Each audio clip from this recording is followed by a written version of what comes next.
Tonton video ini sampai selesai agar Anda tidak gagal paham.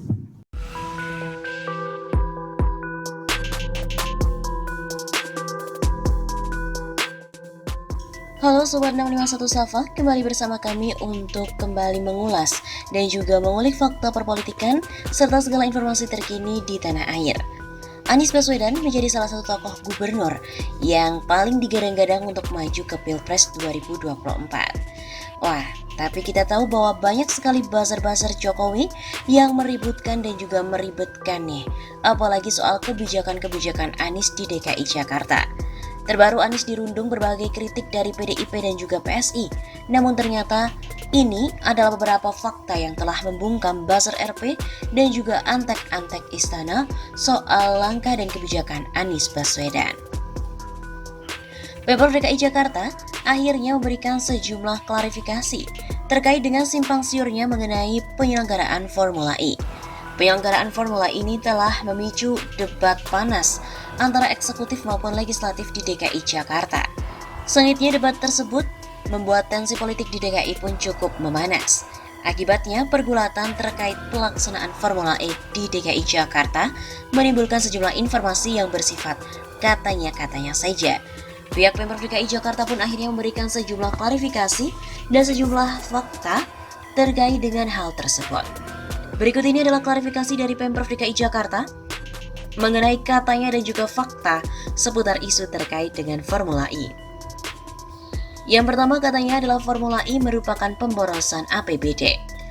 Namun, faktanya hampir semua event dunia termasuk Asian Games, Olimpiade, F1, MotoGP sampai dengan Formula E membutuhkan dana dari pemerintah termasuk Asian Games 2018 dan juga MotoGP Mandalika pada Maret 2022. Asian Games 2018 dan MotoGP Mandalika Maret 2022 serta Formula E pada Juni 2022 bukan merupakan pemborosan APBN ataupun APBD karena telah memberikan manfaat ekonomi dan juga reputasional yang luar biasa bagi Indonesia. Selain itu dapat meningkatkan stimulus ekonomi dan juga multiplier effect yang ditimbulkan. Kemudian yang kedua adalah katanya hanya untung jika dilaksanakan 5 tahun. Mengapa Formula E dilaksanakan selama 5 tahun berturut-turut? Hanya 2 kota yang melaksanakan secara berturut-turut dan bahkan mereka merugi. Namun apa faktanya? Investasi infrastruktur jadi optimal jika infrastruktur itu dimanfaatkan bukan hanya untuk satu kali penyelenggaraan. Justru merugikan jika Formula E hanya dilaksanakan sekali karena biaya infrastruktur balapan yang merupakan salah satu pos pengeluaran terbesar menjadi tidak termanfaatkan untuk beberapa kali. Akibat pandemi ini dilakukan review ulang atas semua kerja dari Formula E di kota-kota besar. Hasil kesepakatan baru antara Jack Pro dan juga FIO adalah periode pelaksanaan disesuaikan 3 tahun, yaitu 2022, 2023, dan 2024. 3 tahun merupakan waktu yang tepat untuk memaksimalkan manfaat dan juga dampak ekonomi. Katanya, komitmen fee 2,3 triliun rupiah, namun biaya pelaksanaan 4,4 triliun. Namun faktanya, komitmen fee adalah 560 miliar dan bukan hanya untuk tahun pertama, tapi untuk semua tahun penyelenggaraan. Kegiatan Formula E juga ditetapkan dalam rapat paripurna DPRD dan juga telah menjadi peraturan daerah. Kegiatan ini tidak ditetapkan dalam peraturan gubernur secara independen, tapi dalam peraturan daerah. Katanya pula besaran komitmen fee Formula E di DKI Jakarta terlalu tinggi dibandingkan dengan kota lain. Perbandingan komitmen fee antar kota tidak bisa dilakukan secara apple to apple. Beberapa kota menanggung hampir seluruh biaya penyelenggaraan, sedangkan di sebagian kota yang lain FIO banyak mengcover biaya. Nilai komitmen fee masing-masing kota atau negara pun juga berbeda, dipengaruhi oleh sejumlah hal antara lain apa saja yang di-cover oleh FIO, kedua jarak lokasi dengan kota penyelenggara lain, dan ketiga kapan kota tersebut menjadi tuan rumah, semakin akhir juga semakin tinggi untuk komitmen fee-nya. Kemudian yang kelima adalah katanya biaya sebesar 560 miliar bisa digunakan untuk biaya pendidikan, penanggulangan COVID-19 dan juga lain-lainnya. Faktanya, tidak betul pelaksanaan Formula E mengabaikan anggaran di sektor lain. Bahkan pembayaran juga sudah lunas tuntas di tahun 2019. Penyusunan anggaran mempertimbangkan keseimbangan seluruh aspek dan juga jangka waktu secara menengah, panjang maupun pendek. Untuk dana pendidikan, Penanganan COVID tetap mendapatkan prioritas dan juga dapat dipenuhi secara mewadahi. Bahkan dalam penanganan COVID-19, DKI merupakan yang terbaik di Indonesia. Terkait vaksinasi, Jakarta juga merupakan salah satu kota yang paling sukses di dunia.